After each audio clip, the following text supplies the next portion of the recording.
अगहन अर्थात मार्गशीर्ष के महीने में प्रत्येक गुरुवार को महालक्ष्मी की पूजा आराधना की जाती है। भगवती महालक्ष्मी की कृपा पाने के लिए व्रत उपवास तथा भगवती महालक्ष्मी की कथा सुनी जाती है। आज की इस वीडियो में गुरुवार महालक्ष्मी व्रत कथा को लेकर मैं काशी वाराणसी से पंडित सतीश चंद्र पांडे आचार्य कश्यप उपस्थित हूँ। यदि आप चैनल पर नए हैं या अभी तक आपने सब्सक्राइब नहीं किया है तो चैनल को सब्सक्राइब करके नोटिफिकेशन बेल को ऑन कर लीजिएगा। भगवती लक्ष्मी की आपके ऊपर अवश्य कृपा होगी। वीडियो को लाइक शेयर तथा कमेंट करना मत भूलिएगा। आइए इस महत्वपूर्ण वीडियो का शुभारंभ करते हैं। बोलिए महालक्ष्मी मैया की जय। अगहन महीने में भगवती महालक्ष्मी की व्रत कथा के श्रवण और पठन से दुख दरिद्रता दूर हो जाती है। भगवती महालक्ष्मी की कृपा से सुख संपत्ति ऐश्वर्य प्राप्त होता है। मन की इच्छाएं पूरी हो जाती हैं। माता के अनेक रूप तथा नाम हैं। वह इस भूमि पर छाया के नाम से शक्ति तृष्णा शांति जाति लज्जा श्रद्धा कांति वृत्ति स्मृत दया तुष्टि माता अधिष्ठात्री ओम लक्ष्मी के रूप में स्थित हैं। उन्हें हम प्रणाम करते हैं। कैलाश पर्वत पर वह पार्वती के रूप में हैं, क्षीर सागर में सिंधु कन्या के रूप में हैं तथा स्वर्गलोक में महालक्ष्मी के रूप में विराजमान हैं। इस भूलोक में वह लक्ष्मी के नाम से, ब्रह्मलोक में सावित्री के नाम से, ग्वालों में राधिका के नाम से तथा वृंदावन में रासेश्वरी के नाम से विराजमान रहती हैं। चंदन वन में चंद्रा के नाम से, चंपक वन में गिरिजा, पद्म वन में पद्मा, मालती वन में मालती के नाम से तथा कुंदन वन में कुंदवती, केतकी वन में सुशीला, कदम्ब वन में कदम्बमाला, राजप्रसाद में राजलक्ष्मी और घर में गृहलक्ष्मी के रूप में जानी और पहचानी जाती हैं। इस तरह सर्वथा चारों और सर्वभूत में सुपरिचित माता श्री महालक्ष्मी की यह कथा है। अब हम इसका श्रवण करेंगे और पठन करेंगे। भारतवर्ष के सौराष्ट्र देश में द्वापर युग की यह कहानी है। सौराष्ट्र में उस समय एक भद्रशवा नाम के राजा रहते थे। वह बहुत ही पराक्रमी थे। चारों वेद, 6 शास्त्र, 18 पुराणों का उन्हें ज्ञान था। उनकी रानी का नाम सुरत चंद्रिका था। रानी दिखने में सुंदर और सुलक्षण थी तथा पतिव्रता थी। उन दोनों को 7 पुत्र तथा उसके बाद एक कन्या का वरदान मिला था। कन्या का नाम श्यामबाला था। एक बार महालक्ष्मी जी के मन में आया कि जाकर उस राजा के राजप्रसाद में रहें। इससे राजा को दुगनी धन दौलत प्राप्त होगी और वह उस धन दौलत से अपनी प्रजा को और सुख दे पाएगा। यह सोचकर भगवती महालक्ष्मी ने एक बूढ़ी ब्राह्मणी स्त्री का रूप धारण किया। हाथ में लाठी लेकर लाठी के सहारे ही वह राजा के द्वार तक जा पहुंची। यद्यपि उन्होंने बूढ़ी औरत का रूप धारण किया था पर उनके चेहरे पर दिव्य तेज था। उन्हें देखते ही एक दासी सामने आई। उसने इनका नाम काम धर्म पूछ डाला। वृद्ध ब्राह्मणी का रूप धारण किए हुए माता लक्ष्मी ने कहा, हे बालिके, मेरा नाम कमला है और मेरे पति का नाम भुवनेश है। हम द्वारिका में रहते हैं। तुम्हारी रानी पिछले जन्म में एक वैश्य की पत्नी थी। वह वैश्य गरीब था। दरिद्रता के कारण हर रोज घर में झगड़े होते थे तथा उसका पति रोज उसे मारता था। इन बातों से तंग आकर वह घर छोड़कर चली गई थी तथा जंगल में खाली पेट ही भटकने लगी थी। उसकी इस दुर्दशा को देखकर मुझे दया आई। तब मैंने उसे सुख संपत्ति देने वाली श्री महालक्ष्मी की कथा सुनाई थी। मेरे कहने पर उसने भगवती का व्रत किया था। भगवती महालक्ष्मी जब प्रसन्न हुई तब उसकी गरीबी दूर हो गई थी। उसका घर संसार दौलत संतति संपत्ति से भर गया था।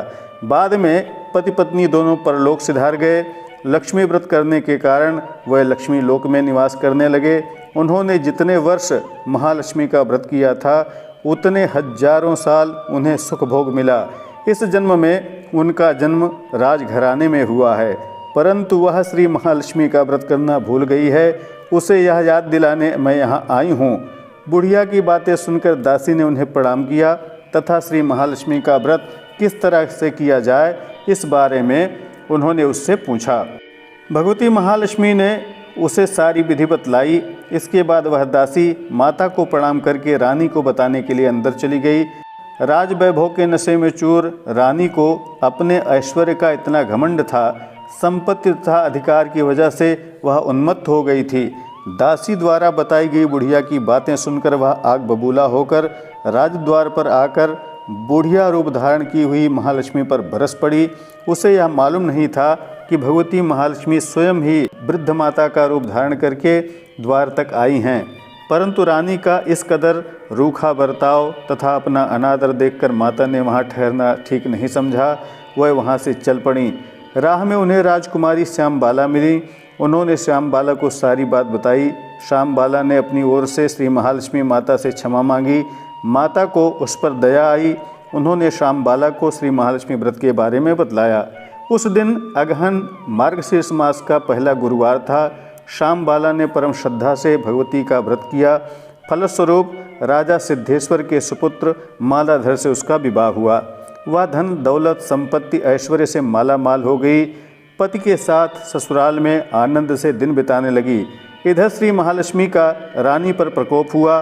फलस्वरूप राजा भद्रशवा का राज्य तथा राज कारोबार सब नष्ट हो गया, यहाँ तक कि खाने के लाले पड़ गए। ऐसी हालत में एक दिन रानी ने राजा से निवेदन किया कि हमारा दामाद इतना बड़ा राजा है, धनवान है, ऐश्वर्यशाली है, क्यों ना उसके पास जाया जाए। अपना हाल उसे जरूर बताएंगे तो वह हमारी मदद जरूर करेगा। इस बात पर राजा भद्रशवा दामाद के पास रवाना हो गए। राज्य में पहुंचकर एक तालाब के किनारे थोड़ी देर विश्राम करने के लिए ठहरे। तालाब से पानी लेने आते जाते दासियों ने उन्हें देखा। उन्होंने विनम्रता से उसकी पूछताछ की। तब उन्हें यह मालूम हुआ कि वह रानी श्यामबाला के पिता हैं। तो दौड़ते हुए वे जाकर रानी को सारी बात बतलाईं। रानी ने दासी के साथ राज परिधान भेजकर उन्हें ठाट बाट से राजभवन में बुलवाया। उनका आदर सत्कार किया, खान पान करवाया। जब वे लौटने लगे तो सोने की मोहरों से भरा हुआ घड़ा दिया। राजा भद्रशवा जब वापस लौटे तो उन्हें देखकर रानी सूरज चंद्रिका खुश हुई। उन्होंने सोने की मोहरों से भरे घड़े का मुंह खोल दिया। लेकिन हे भगवान, यह क्या हुआ? घड़े में धन के बदले कोयले मिले। यह सब महालक्ष्मी के प्रकोप से हुआ था। इस प्रकार दुर्दशा में और कई दिन बीत गए। इस बार रानी स्वयं अपनी कन्या के पास गई। वह दिन अगहन माह का अंतिम गुरुवार था। श्यामबाला ने भगवती लक्ष्मी का व्रत किया हुआ था, पूजा किया था। अपनी माता से भी उसने व्रत करवाया। इसके बाद रानी अपने घर आई। श्री महालक्ष्मी का व्रत रखने पर उसे फिर से अपना राजपाट, धन दौलत, ऐश्वर्य प्राप्त हुआ। वह फिर से सुख शांति आनंद में जीवन बिताने लगी। कुछ दिनों बाद राजकन्या श्यामबाला अपने पिता के घर आई। उसे अपने घर देखकर सूरज चंद्रिका को पुरानी बातें याद आ गई। यह कि श्यामबाला ने अपने पिता को घड़ा भरकर कोयला दिया था और उसे तो कुछ भी नहीं दिया। इसी कारण श्यामबाला को पिता के घर आने पर उसका कोई आदर सत्कार नहीं हुआ, बल्कि उसका अनादर किया गया। पर उसने इस बात का कोई भी बुरा नहीं माना। अपने घर लौटते समय उसने पिता के घर से थोड़ा नमक ले आया। अपने घर जब वह पहुंची तो उसके पति ने पूछा, अपने मायके से क्या लाई हो? इस पर उसने जवाब दिया, वहाँ का सार लाई हूँ। पति ने पूछा, इसका क्या मतलब होता है? श्यामबाला ने कहा, थोड़ा धीरज रखिए, सब मालूम हो जाएगा। उस दिन श्यामबाला ने सारा भोजन बिना नमक डाले बनाया और परोस दिया। पति ने खाना खाया। खाने में नमक ही नहीं था, कोई स्वाद ही नहीं आया। फिर श्यामबाला ने थाली में नमक डाला। इससे सारा भोजन स्वादिष्ट लगने लगा। तब श्यामबाला ने पति से कहा, यही है वह मायके से लाया हुआ सार। पति को उसकी सारी बात समझ आ गई और वह दोनों हंसी मजाक करते हुए भोजन करने लगे। कहा गया है कि इस तरह से जो कोई भी परम श्रद्धा भाव से भगवती महालक्ष्मी की पूजा करता है, माता की कथा को सुनता है, पढ़ता है, उसे सुख संपत्ति शांति प्राप्त होती है तथा समस्त मनोकामनाएं पूर्ण हो जाती हैं। लेकिन जब यह सब कुछ मिल जाए तब भी भगवती को भूलना नहीं चाहिए। हर गुरुवार को इस व्रत पाठ को करना चाहिए, सुनना चाहिए। इससे भगवती सबकी मनोकामना पूर्ण करती हैं। भगवती की कृपा सब पर बनी रहे। बोलिए भगवती महालक्ष्मी की जय। वीडियो को लाइक जरूर कर दीजिएगा तथा कमेंट में जय माता की लिखना मत भूलिएगा। ऐसी ही महत्वपूर्ण जानकारियों के लिए बने रहें हमारे साथ। नमस्कार। जय विश्वनाथ।